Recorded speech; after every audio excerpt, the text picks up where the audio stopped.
हमारी film industry से कई लोग पॉलिटिशियन बने हैं, क्या आप भी ऐसा? नहीं, जो लोग फिल्म इंडस्ट्री से पॉलिटिशियन बने उनमें एक दत्त साहब को छोड़कर बाकी सब अपनी कन्वीनियंस के लिए बने। सिवाय दत्त साहब के हर आदमी इस वजह से पॉलिटिशियन बन गया है कि उसका कोई ना कोई फ़ायदा होगा उसमें, और होगा, और हो रहा है। हो रहा है। क्या आप कभी नहीं, पॉलिटिक्स में जाएंगे? कभी नहीं। आप, मेरा क्या है, मेरा प्रॉब्लम है, मैं मुसलसल झूठ नहीं बोल सकता, तो मैं पॉलिटिशियन बन नहीं सकता। पॉलिटिशियन बनने के लिए झूठ बोलना बहुत ज़रूरी है, अवश्य है, क्योंकि कितने लोगों को खुश रखना है। अगर भारत में करप्शन कुछ कम हो जाए। देखिए, मैं इस बात पे भी सहमत नहीं हूँ कि सिर्फ भारत में करप्शन है। नहीं, करप्शन सारी दुनिया में है, लेकिन क्या मैं सही हूँ अगर मैं ये कहूँ कि भारत में करप्शन छोटी लेवल से शुरू होती है और बड़ी लेवल तक जाती है? मैं तो कहता हूँ बड़ी से बड़ी लेवल से शुरू होती है और छोटी तक पहुँचती है। जी, उसकी वजह है कि अगर मैं एक नौकर हूँ, अगर अपने मालिक के यहाँ काम करता हूँ, मेरा मालिक शराब नहीं पीता, जुआ नहीं खेलता, मेरी हिम्मत नहीं होगी कि मैं घर के अंदर शराब पी के जुआ खेल के घुसूँ। लेकिन अगर मुझे मालूम है कि मेरा मालिक जो है परले दर्जे का अय्याश है, तो आपको कौन रोक तो फिर मुझे कौन रोक सकता है? वो खुद ही नहीं रुकेगा तो मुझे क्या रोकेगा? तो हमारी जब तक ऊपर का हिस्सा ठीक नहीं होगा, बिल्कुल पूरा फैब्रिक बदलना पड़ता है। जैसे अगर कोई जगह सड़ जाए तो कपड़ा तो है नहीं कि काटा पैबंद लगा दिया ना, इसको पूरा फैब्रिक बदलना पड़ता है, बिल्कुल एक कैंसर की तरह बिल्कुल एलिमिनेट करके फेंक देना पड़ता है। ये कभी होगा? मुश्किल है। आप दोस्ती को कितना महत्व देते हैं? मैं दोस्त को अपनी फैमिली मेम्बर जितना महत्व देता हूँ।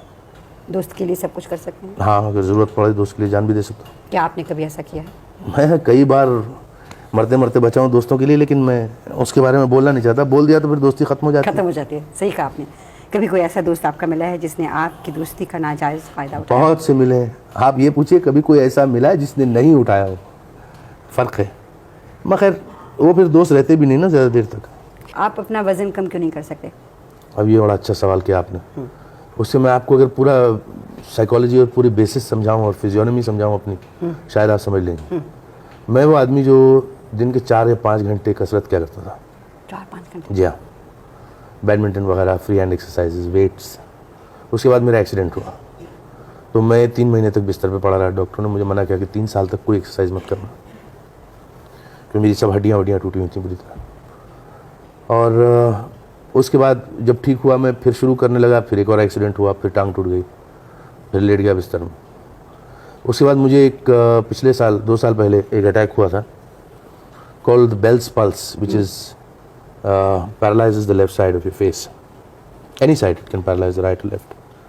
तो मेरा ये हिस्सा मुंह का पैरालाइज हो गया था। तो 2 महीने 2.5 महीने के लिए I was kept on steroids. Oh my God. When you kept on steroids इतने लंबे पीरियड के लिए, for sure. और फिर आपको मना कर दिया जाए कि आप कसरत मत कीजिए, कुछ मत कीजिए, तो naturally your weight is bound to चलिए, आपकी इंक्रीज। बात मैं समझ गई। तो ये हिस्ट्री है पूरी उसकी। आपको तकलीफ तो नहीं होती चलने फिरने में वैसे? नहीं, बिल्कुल नहीं। आपके यहाँ से गले से लेके नीचे तक एक बहुत लंबा निशान है, वो क्यों है? मेरा एक्सीडेंट हो गया था। अच्छा। नहीं, मेरा एक्सीडेंट हो गया था। अब ये तो नहीं बता सकता हूँ आपको कि दाढ़ी बनाते हुए रेजर स्लिप हो गया था, लग गया था, आप मानेंगे नहीं।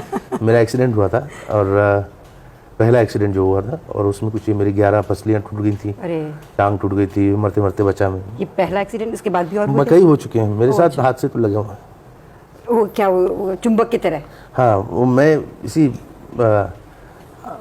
क्या कहते हैं उसको, कहते हैं कुछ लोग ऐसे होते हैं जो कि मुसीबत का सामना करते हैं, और कुछ लोग ऐसे होते हैं जो अच्छे खासे चल रहे होते हैं सड़क में, मुसीबत पीछे से आके टटोलती है, अरे भाई जरा सुनना। तो मैं उनमें से हूँ। अब बहुत धार्मिक विचार के हैं? धार्मिक, हाँ, मेरा मज़हब इंसानियत है।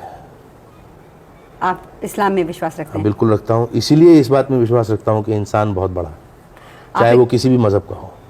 अच्छा, आप फिल्मों में सब जानते हैं एक विलन की हैसियत से आए, बहुत से रोल, उसके बाद आपने कुछ मुख्तलिफ भी किए होंगे, लेकिन ये जो आपका विलन का रोल है, टाइप कास्टिंग है, ये बिल्कुल एक तरह से जम सा गया है। क्या इस तरह के रोल आप पसंद करते हैं करना? नहीं, टाइप कास्ट तो मैं कभी हुआ ही नहीं, और उसका मुझे शुक्रिया अदा अपने डायरेक्टरों का और प्रोड्यूसर्स का करना पड़ेगा, जिन्होंने मेरे साथ हर किस्म के रिस्क लिए, कॉमेडी भी करवाई मुझसे, इमोशनल रोल्स भी करवाए, सब कुछ करवाए, तो मुझे उन्होंने टाइप कास्ट होने से बचा दिया। यानी मेरी फिल्म कोई देखने जाता है तो उन्हें ये नहीं मालूम पड़ता कि साहब इसमें ये क्या करने वाला है। एक हटके ही बात उनको नजर आती है, जैसे एक वो चंद्रशेखर की गूगली हुआ करती थी ना चाइना में, जी। वैसा है सब। एक आपकी फिल्म मुझे बहुत पसंद आई थी, नूतन के साथ थी तेरी या मानसी राज तारा खोसला से। साहब की फिल्म जी, थी वो। बहुत खूबसूरत थी, अदाकारी उसमें आपकी बहुत अच्छी थी। और मगर बदकिस्मती से चली नहीं फिल्म ज़्यादा। इसके पीछे मैं कभी सोच नहीं पा रही हूँ कि क्या कारण होगा कि फिल्म हिट नहीं हुई। कारण तो किसी की समझ में नहीं आया। अगर खोसला साहब की समझ में आ गया होता तो शायद वो भी उसे फिर दोबारा बना के चला देते। लेकिन ये कीमिया है जो किसी के हाथ नहीं लगा आज तक, कि कौन सी फिल्म चलती है, क्यों नहीं चलती। कुत्तों की, घोड़ों की फिल्में चल जाती हैं साहब। कुत्ते कोर्ट में आके गवाही देते हैं, फिल्म चल जाती है। सांप उठ के ट्रांजिस्टर छुपा देता है, वो कुत्ता वीडियो कैमरा छुपा देता है, वो फिल्में चल जाती हैं। क्या इसके पीछे ये कारण है कि जो लोग देखने वाले हैं वो डिटरमिन करते हैं कि कौन सी फिल्में चलेंगी, कौन सी नहीं चलेंगी? पता नहीं, बड़ी अजीब सी बात है। लेकिन कभी कभी लोग कहते हैं साहब फिल्म और कहानी उसी वक्त अप्रिशिएट होती है जब लोग उससे आइडेंटिफाई करते हैं। हाँ। तब इससे तो यही एनालिसिस बनता है कि साहब क्या आदमियों से कम अपने आप को आइडेंटिफाई करते हैं, जानवरों से ज़्यादा करते हैं लोग। एनालिसिस तो यही बनता है उससे। देखने से तो यूँ ही लगता है। अगर देखा जाए हमारी जो फिल्में हैं उनमें कहानी पे ज़्यादा जोर नहीं दिया जाता। वो ही पुराने ढर्रे की कहानी, वही मसाला फिल्म, वही लड़की का मिलना जुलना, वो विलन आ गया, मार कुटाई हुई, बहुत हंगामा होता है फिल्मों में। डाउन टू अर्थ फिल्में बनती हैं लेकिन बहुत कम बनती हैं। नहीं, डाउन टू अर्थ फिल्म मुझे नहीं लगता सिनेमा वो कहलाती। सिनेमा क्या कहलाता है? सिनेमा मेरी नज़र में आपके लिए एक 3 घंटे की राहत है, जैसे सर्कस राहत होती है, जैसे जू राहत होता है। बिल्कुल, आप अपनी दुनिया का हर प्रॉब्लम, अपना हर मसाइल भूल कर आप थिएटर में जाके बैठते हैं, अपने आप को एंटरटेन करते हैं, थोड़ी देर के लिए इमोशनली रिचर होकर हंस के रोकर निकल आते हैं बाहर। लेकिन क्या ये नहीं आप सोचते कि आप फिल्मों में दिखाते हैं लोग बहुत अमीर हैं, बहुत उनके पास है, जो देखने वाला है उसके पास शायद वो सब चीज़ें न हो, क्या वो जब बाहर सिनेमा से निकलता है उसको कोफ्त नहीं होती है क्योंकि मेरे पास ये नहीं, काश मेरे पास ये होता? नहीं, ये तो बड़ी गलत बात है। अब हम फिल्म में खूबसूरत हीरो बताते हैं, हाँ। तो जो देखने वाला निकल के बाहर आता है तो वो अपने आप से चिढ़ने लगे कि मैं खूबसूरत नहीं हूँ।